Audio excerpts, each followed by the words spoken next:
Viewers அனைவருக்கும் வணக்கம். நான் தான் உங்கள் IDG1356 யூடியூபர். ஸோ இந்த வீடியோவில் நம்ம இன்றைக்கி எதை பற்றி பார்க்க போகிறோம் வீடியோவை பார்த்தீங்கன்னா, நம்ம அன்றாட வாழ்வில் நிறைய பேர்களை பேசிகிட்ருப்போம். அதில் நல்லவங்களும் இருக்காங்க, கெட்டவங்களும் இருக்காங்க. அந்த நல்லவங்க யார், கெட்டவங்க யார் எப்படின்னு சொல்லிட்டு அவங்கள நம்ம எப்படி புரிஞ்சுக்கிறது அப்படின்னு சொல்லிட்டு பற்றி தான் இதில் நம்ம பார்க்க போகிறோம். வீடியோ பார்க்குறவங்க நீங்கள் நடுத்தர குடும்பத்தினராக இருந்தீங்கன்னா இந்த யுக்திகள்லாம் நீங்கள் பயன்படுத்தி அவங்களாண்ட பேசி பார்த்தீங்கன்னா அவங்க நல்லவங்களா கெட்டவங்களா என்னன்னு சொல்லிட்டு நீங்களே புரிஞ்சுக்குவீங்க. அதுக்கு உண்டான வழிகள் தான். கடவுளும் சரி வாழ்க்கையும் சரி மனிதர்களிடம் வித்தியாசம் பார்ப்பதில்லை. வாழ்க்கை பாரபட்சமற்றது. இணக்கம், ஆரோக்கியம், பேரானந்தம் மற்றும் சமாதானத்தின் கொள்கையோடு நீங்கள் உங்கள் எண்ணங்களை ஒத்து வைத்திருக்கும் போதுதான் வாழ்வின் ஆதாரமும் கடவுளின் ஆதரவும் உங்கள் பக்கமாக இருக்கும். ஆனால் நாமெல்லாம் என்ன பண்ணுறோம்னா, நம்ம ஏதோ ஒரு இதில் இழந்துட்டோமோ ஏதோ ஒன்று நடந்து போச்சுன்னா உடனே கடவுள் இப்படி பண்ணிட்டார் அப்படின்னு சொல்லிட்டு கடவுள் மேலே நம்ம பழியை போடுறோம். ஆனால் அந்த பழிக்கு உண்டான காரணமே நம்மளாண்டருந்து தான் ஆரம்பிச்சிருக்கோம். நீங்கள் நல்லா உத்து பார்த்தீங்கன்னாக்கா, முதல்ல பார்த்தீங்கன்னா உங்களை பற்றி ஒருத்தவங்க பேசுகிறாங்க அப்படின்னாலே நீங்கள் உயர்ந்திருக்கிற இடத்துல இருக்கிறீங்கன்னு அர்த்தம். நம்மளோட குறைகளை நமக்கு தெரியாது. ஆனால் அடுத்தவங்க அந்த குறையை நம்ம மேலே சொன்னாங்கன்னா அவங்கள நம்ம விமர்சனம் படுத்தாமல் அவங்களுக்கு ஒரு நன்றியை கூறிட்டு நீங்கள் பாருங்கள், அப்போ அவங்களே உங்களை கெடுதல் செய்யணும்னு நினச்சா கூட அவங்க ஆழ்மனசு அவங்கள மாற்றி உங்களுக்கு நல்லது தான் செய்யணும்னு சொல்லிட்டு அவங்கள நல்லவங்களாக மாற்றிடும். அப்போவே நீங்கள் அவங்கள பேசுனதை வச்சு நீங்கள் புரிஞ்சுக்கலாம் அவங்க நல்லவங்களா கெட்டவங்களான்றது. நீங்கள் ஒருத்தர்கிட்ட எந்த ஒரு விஷயத்தை பற்றி பேசுகிறீங்களோ அந்த ஒரு விஷயத்துக்காக அவர் என்ன பதில் சொல்கிறாருன்னு சொல்லிட்டு ஃபஸ்ட்டு நீங்கள் உள்ளே அப்சர்வ் பண்ணி உங்கள் உள் மனசுக்கு தெளிவுபடுத்தணும். இவர் சொல்கிற கருத்து கரெக்டாக தப்பா அப்படின்னு சொல்லிட்டு அதுக்கு பதிவு வச்ச உடனே உங்களுடைய உள் மனது எண்ணங்கள் இவர் சொன்னது கரெக்டு, இவர் சொல்கிறது இது தப்பு அப்படின்னு சொல்லிட்டு உங்களுக்கு கண்டிப்பாக தெளிவாக புரிய வைக்கும். அடுத்த வார்த்தை பேசுறதுக்கு முன்னாடி அதை நீங்கள் தெளிவாக புரிஞ்சதுக்கு அப்புறம் தான் நீங்கள் வாயவே திறக்கணும். நீங்கள் வாயை திறந்து பேசும்போது அடுத்ததாக அவர் சில கருத்துக்கள் அதுக்கு சொல்லுவார்.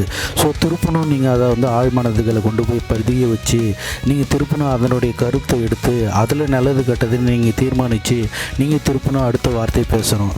வார்த்தைகள் எப்பயுமே வலிமை மிக்கது. அதனால் அவர்கிட்ட இருந்து என்ன வார்த்தை வருதுன்னு நம்ம புரிஞ்சிக்கினா தான் நம்ம அவங்கள நல்லவங்களா கெட்டவங்களா அப்படின்னு சொல்லிட்டு நம்ம சீக்கிரமாக புரிஞ்சிக்க முடியும்.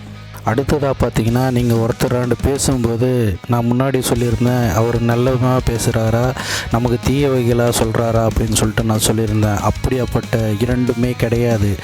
எல்லாமே பார்த்திங்கன்னா ஒரே உணர்வு தான். யார் எப்படி பேசினாலும் அது சுயநலத்துக்காகவும் பேசவும் முடியாது, நல்லதுக்காகவும் பேச முடியாது அப்படின்னு சொல்லிட்டு நீங்கள் உங்கள் ஆழ்மனதுக்கு புரிய வைக்கணும்.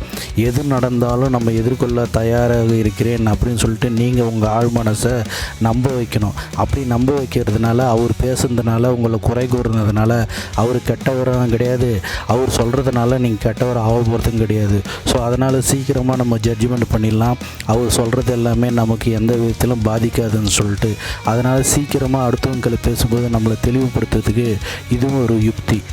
அடுத்ததாக பார்த்திங்கன்னா, நம்ம ஒருத்தரோட பேசிகிட்டே இருக்கிறோம் அப்படின்னா அவர் எப்படி நம்ம கையில் ஃபஸ்ட்டு பேச ஆரம்பிப்பார்னு பார்த்திங்கன்னா, உங்கள் கையில் இருக்கிற ஒரு நல்ல விஷயங்கள் என்னன்னு சொல்லிட்டு அதை ஃபஸ்ட்டு யோசித்து அவரோட உள் மனசு அவருக்கு எடுத்து கொடுக்கும். அதை வச்சு தான் அவர் ஃபஸ்ட்டு ஆரம்பிப்பார்.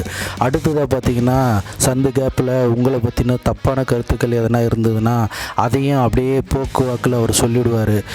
இந்த ரெண்டுத்தையுமே அவருக்கு எடுத்து சொல்கிறது பார்த்திங்கன்னா அவரோட ஆழ் மனசு தான். ஆனால் அதே மாதிரி தான் நீங்களும் ஆப்போசிட் பர்சன்களை பேச ஆரம்பிக்கும் போதே அவரோட தப்பான கருத்துக்களை மனசில் விதைச்சிட்டு நீங்கள் பேச ஆரம்பிச்சிங்கன்னா அவருக்கும் உங்களுக்கும் முரண்பாடுகள் வந்துகிட்டே இருக்கும். அதேமாரி நல்ல எண்ணத்தோடு நீங்கள் அவரோட பேச ஆரம்பிச்சிங்கன்னா நல்ல இணக்கமான உறவுகள் மேம்படும். இது ரெண்டுத்தையுமே நம்ம கையில் இருந்து தான் நாமளே விதைக்கிறதுனால தான் நமக்கே அது பின் விளைவாக விளையும். அதனால் நீங்கள் எப்பயுமே ஒருத்தவங்களாண்ட நல்லவங்களாக பேசி பாருங்கள், அவங்களும் கண்டிப்பாக உங்களாண்ட நல்லவங்களாக பேசுவாங்க. சப்போஸ் நான் நல்லவனாகவே பேசினேன் ஆனால் அவங்க கெட்டதாக பேசுகிறாங்க அப்படின்னு நீங்கள் நினச்சிங்கன்னா அந்த இடத்துலேருந்து நீங்கள் ஒதுங்கி இருந்து அவங்களுக்கு புரிகிற வரைக்கும் நீங்கள் உங்கள் மௌனத்தை சாதிச்சு பாருங்கள். கண்டிப்பாக அவங்களுக்கு புரிஞ்சு அவங்க ஆழ்மனசு அவங்கள வந்து உங்கள் இடத்துல வந்து மன்னிப்பு கேட்க வைக்கும். மன்னிப்பதும் மறப்பதும் மனிதனோட இயல்பு. இதை யார் ஒருத்தர் பயன்படுத்துகிறாங்களோ கண்டிப்பாக வாழ்க்கையில் சீக்கிரமாக அடுத்தவங்களை பற்றி புரிஞ்சுக்கும். ஸோ அடுத்ததாக பார்த்தீங்கன்னா, உங்கள் சொந்த மனதின் படைப்பு விதியை நீங்கள் புரிந்து கொண்டு விட்டால் உங்கள் வாழ்க்கை உருவானதற்கோ அல்லது உருகுலைவதற்கோ நீங்கள் மற்றவர்களையும் சூழ்நிலைகளையும் குறை கூறுவதை நிறுத்திவிடுவீர்கள்.